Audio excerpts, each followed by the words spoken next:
Урматтуу соттор, эми менин неберем Адилет 2 айдан бери күнүбүз барбы жокпу, 2 айдан бери камакта жатат. Эми адилеттүүлүк кылып, адилетке боштондук кылып чыгарып койгула.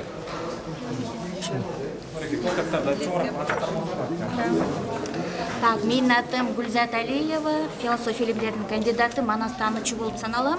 Мындан бир нече жыл мурда мен юракадемияда сабак берчү элем. Адилет менен ошо магистратурада окуган магистранттардын бири эле. Ушундай кыргыздын керегине жарай турган бу чакасап магистрантым болгонуна абдан сыймыктанам. Бүгүнкү күндө бийликтин ушундай алдыңкы граждандык позицияны ээлеген жаштарды, баш көтөрүп келе жаткан жаштарды башын көтөрпөй коюу тенденциясы мен туура эмес деп баалайм. Мунун баары акырында бийликтен өзүнө эле чоң көйгөйлөрдү жаратышы мүмкүн. Адилет ырыс сыяктуу жаштарды эгемендик күнүнүн алдында, жана Адилеттин сөзү менен айтканда, үй камагына чыгарыш керек. Мындай тенденция жарабайт. Бүгүнкү соттордун иши уят, өтө чоң уят деп билемин. Ассаламу алейкум. Калайык калкым. Мен Омусменде акыйкатчыда пресс-службада иштегем, өзүм журналистмин. Бүгүнкү күндө Мырзабекова, бүгүнкү күндө пенсионермин. Акыркы кызматым жогорку кеңеште Турсунбай Бакир уулу, омбудсмен, биринчи омбудсменде жардамчы болуп иштегенмин. Менин айтайын дегеним, мына азыр сотторду адилеттүү чечет го, адилеттин адилетсиз кетип атканына капа болуп келгем да. Азыр келип алып абдан капа болуп атам да. Мына урматтуу калайык журтум, эң биринчи баарыңыздарды эртеңки келе жаткан ушул жердеги угуңуздар эгемендүүлүк күнүңүздөр менен куттуктап коеюн. Ушу эгемендүүлүк, эркиндик деп жүрүп, мына баары канча адамдар жандарын курман кылган. Ошон үчүн мен суранамын, урматтуу сот, жакшылап ойлонуп, адилеттүүлүк менен азыр дагы чечиле элек. Биз жакшылыкты күтөбүз, адилетти чыгарат деп ойлойбуз. Урматтуу Садыр Нуркожоевич, сизден да суранабыз. Сиз өзүңүз адилеттүү элим, жерим деп бүгүнкү күндө кыргыздын карапайым калкы ишибиз оң болуп, жашообуз жакшырып баратат. Биз сизди колдоп атабыз. Мынакей ошону колдогон эң биринчи карапайым калктын калың катмарын тоскон интеллигенция тобу. Биз сизди колдойбуз. Бүгүнкү жашообуз моралдык жактан да, материалдык жактан да жакшырып баратат. Бирок могуреки сотко келгенде биздин азыр адилеттин сүйлөгөн сөзүн угуп, биз ушунчалык сөз деле кереги жок. Анткени анын аябай акылдуу сүйлөгөнү, маданияттуу сүйлөгөнү, юридикалык знанияны, билими, тереңи, ыйманы бардык жагынан ушуну уккан сот деле азыр жакшы бир тыянак чыгарып койсо болмок. Биз азыр кубанычтуулук менен адилетти чыгарабыз деп сүйүнүп отурганбыз да. Анан эми дагы бир жолу суранам. Ушул адилет менин колумда кичинекейимде мен көргөм. Бул бала эң таза, адилеттүү, ыймандуу, жакшы бала.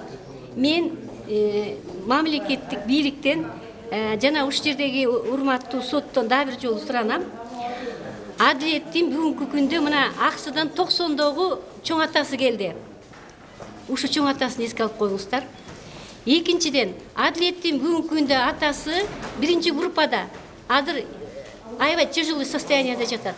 Мына менин жолдошум дагы азыр салам айтты, ал дагы катуу ооруп жатат. Дагы социалдык абалына көз жууртуп, жакшылап эске алып коюңуздар. Бүгүнкү күндө өзү багып чоңойткон, эркелеткен тайнеси да катуу ооруп атат. Ошондуктан сиздерден суранамын. Ушунчалык ушу баланы аяп, эч кандай күнөөсү жок, эч кандай мындай далили жок эле жөндөн-жөн кетип аткан жаштарыбыз ушинтип эртеңки күндө ушинтип кете берсе, биздин жашообуз кандай болот? Ошон үчүн адилеттин атына жараша заты мыкты бала. Адилетти биз бошотуп коюңуздарды суранабыз. Боштондук бериңиздер. Урматтуу өкмөтүм, урматтуу президент, урматтуу сот. Баарыңыздарга ыйман, ынтымак, жакшылык тилейм. Салам алейкум ва рахматуллахи ва баракатух. Атыңыз жазылган ар бир Кыргызстандын ар бир атуулу өзүнүн оюн билдирүүгө, өзүнүн оюн айтууга эркиндиги жөнүндө жазылган.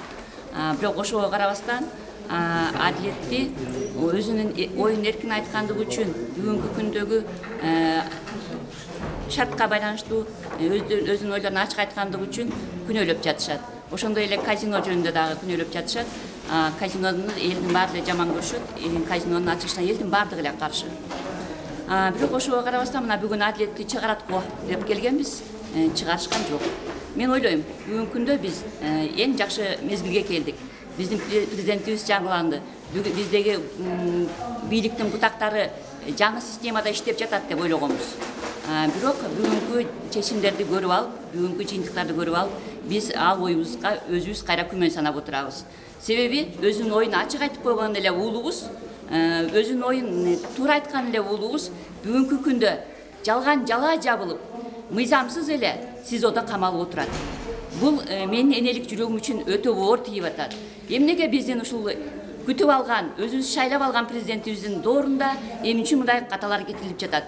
Мен ойлойт элем, бул мындай каталардын кетиши ар бир эненин жүрөгүн сыздатат. Урматтуу Садыр Нуркожоевич, биз сизден дагы күтөбүз.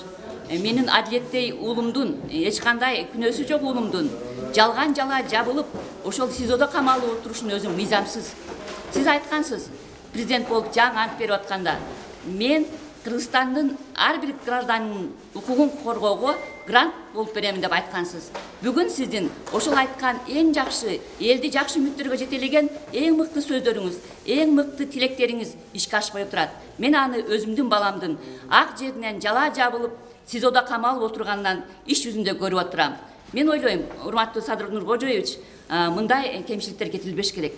Эл сизди үмүт менен, тилек менен, максаттар менен Кыргызстаныбыз келечекте жакшы өнүгөт деген ойлор менен шайлап алышкан. Мен айтат элем сизге, мындай кемчиликтердин кетишине, мындай туура эмес жолдорго барышына сиз жол бербеңиз. Анда элдин үмүтү өчөт, анда элдин сизге нааразычылыгы күчөйт. Анда сиз мурдагы эле президенттердин кылган ишин, аткарган, баскан жолун туурап калган болосуз. Биз сизди Бакиевден мыкты, Атамбаевден мыкты, Акаевден да мыкты деп шайлаганбыз. Бүгүнкү күндө биздин ошол максаттарыбыз, ошол тилектерибиз, ошол ойлорубуз ишке ашпай отурат. Ишке ашпай отурат. Мен дагы эле биз адилеттин туугандары дагы күтөбүз. Кийинки чакырганда, кийинки соттук отурумда адилетибиздин таза экендигин, адилет экендигин туура жака соттор чечип берип, биздин заманда, биздин доорда бүгүнкү сиз президент болуп турган мезгилде кыргыз эли биз ошо ойлогондой, биз каалагандай, сизди шайлап алгандай президент кылып, ошондой тилектердин негизинде адилет калыс чечип берип, балабызды үйгө чыгарып берет деген ойдобуз. Адилетке